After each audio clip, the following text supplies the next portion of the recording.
ঠেকি ପକେଇଦେବି।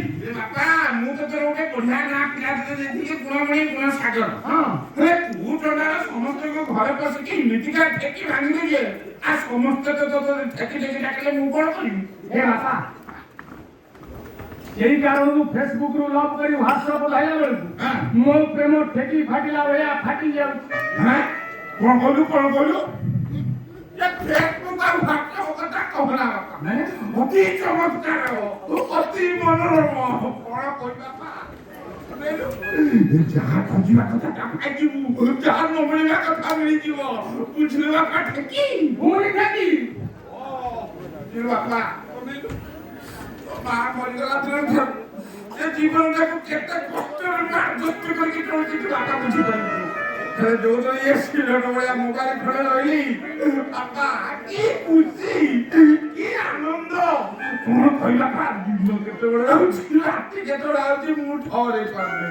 ବୁଝିଲୁ ମତେ ଲାଗୁଛି ମୁଁ ଯେମିତି 20-22 ବର୍ଷ ଯୁବକ। ବାପା ତମେ ଫେସବୁକ୍ ଖୋଲିଛ? ହେ ବାପା ମୋର କିନ୍ତୁ ଆଉ ଇନଷ୍ଟାଗ୍ରାମ ଡେକାଗ୍ରାମ ହେକ୍ଟୋଗ୍ରାମ ମିଲିଗ୍ରାମ ଏ ଦୁନିଆରେ ଯେତେ ଗ୍ରାମ ଅଛି ସବୁ ବାପା ଖୋଲିଥିବେ। ମୋବାଇଲ ଅନ୍ଧି କଣ୍ଠିରେ ପଶିକି ତାକୁ ମୁଁ ଛତ୍ର କରିଦେଇଛି। ହେଲେ ମୋର କିନ୍ତୁ କିଛି ଘଟୁନାହିଁ। ଫେସବୁକରେ 30 ସାଙ୍ଗ ସବୁ ଯାକ ପୁଅ ପିଲା। କିଏ ଦେଖିବାକୁ କାଳିଆ କିଏ ଦେଖିବାକୁ ଦାନ୍ତୁରା ସତରେ ଯେମିତି କିସ୍କିନ୍ଦା ହନୁ ପରି। ଏତେ କଥା ହନୁ ଭଳିଆ ଦେଖାଉଛୁ। এইটা প্লিজ মনোজ কুমার ঘর তো? না না না না সেপটে দেখা সেপটে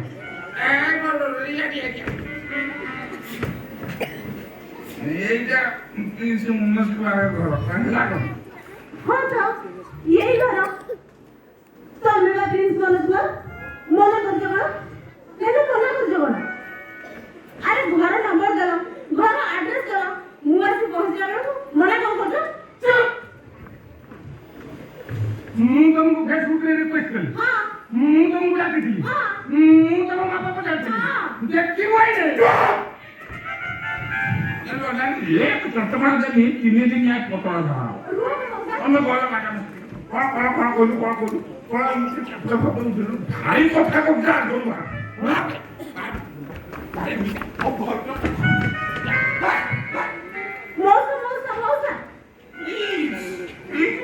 মৌসা বলি ডাকনা মানে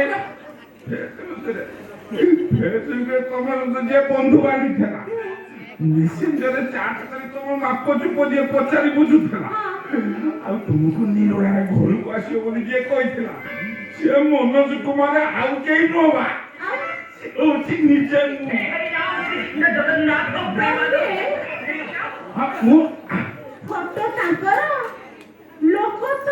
मार्केट में बूढ़ा आदमी केवल घंटा सरकार खोजा जाए फेसबुक में पुअर फोटो को अपलोड करी काई शांति कहला आ संध्या कसी का कोनी बात है मोर फैन हेबे बोली ना ना ना एटा होउछ सब चीटिंग कोन तने कोन मते ब्लैकमेलिंग करछो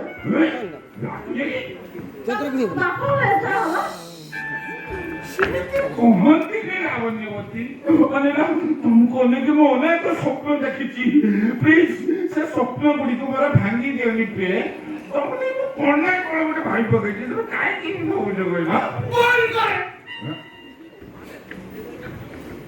ଗଜା ଗଛରେ ଫଳ ନାହିଁ ବୁଢା ଗଛ କଣୁଛି ପୁଣି ଠେକି ଭାଙ୍ଗିବା କଥା କହୁଛୁ ସ୍ତ୍ରୀ ବାବୁ ତାଙ୍କ ପାଠ ଖୋଜିବା ବାପା ଦେଖିଛୁ କାମ କର ଏ ଟଙ୍କା କୁଡ଼ିଏ ଦେ ଯାହା ବଜାର ଘଣ୍ଟେ 2 ଘଣ୍ଟା ବୁଲିକି ଆସି ମୋ ଫଟୋ ଲଗେଇ ନିଜକୁ ମନୋଜ କୁମାର କହି କଣିଆ ଝିଅ ପଠଉଛୁ ଏଇ ଅନେଇଲୁ ଏତେ ହାଣି ଦେବି ମୁଁ ଟଙ୍କା ଇଜା କରିପାରୁନି ବୁଢା ହେଇକି ସେୟା କରୁଛି ତମର ଏବେ ସବୁ ହବ ମୁଁ ଏବେ ଆସିଗଲି ମାନେ ତମର ସବୁ ହବ କେମିତି କଣ ଝିଅ ପିଲାମାନେ ମୋ ପାଖ ବସୁନାହାନ୍ତି ସ୍ତ୍ରୀ ହେଲେ ମାତୃ ମା ଭଳିଆ ପିଲା ଲୋକ ତୋର ବାପା ବୁଦ୍ଧି ସୁଦ୍ଧି କିଛି ହେଇନି ଜ୍ଞାନ ଉଦୟ ହେଇନି ଆଗେ ବାପା ପଢେଇ ଯା ତାପରେ ତୁ ଯାହା ଘାଣ୍ଟିବା କଥା ଘାଣ୍ଟିବା ହଁ ଆଜ୍ଞା ମୁଁ ଛୋଟ ପିଲା ଆଉ ମୋର ବୟସ ହେଇନି କଣ ବସ ମୋର ଦି ଚାରିଟା ସାଙ୍ଗ ବାହା ହେଇ 3-4ଟା ଲେଖା ଛୁଆ କଲି ମତେ କହୁଛ ଛୋଟ ପିଲା ଆଚ୍ଛା ମୋର କୋଉଟା ଛୋଟ କହିଲ ଚା ବଜାର ବୁଲା ସିନେମା ଦେଖା କେତେ କଣ ଖୁସି ହଉଛନ୍ତି ମତେ କହୁଛନ୍ତି ମୁଁ ଛୋଟ ପିଲା ସାଙ୍ଗ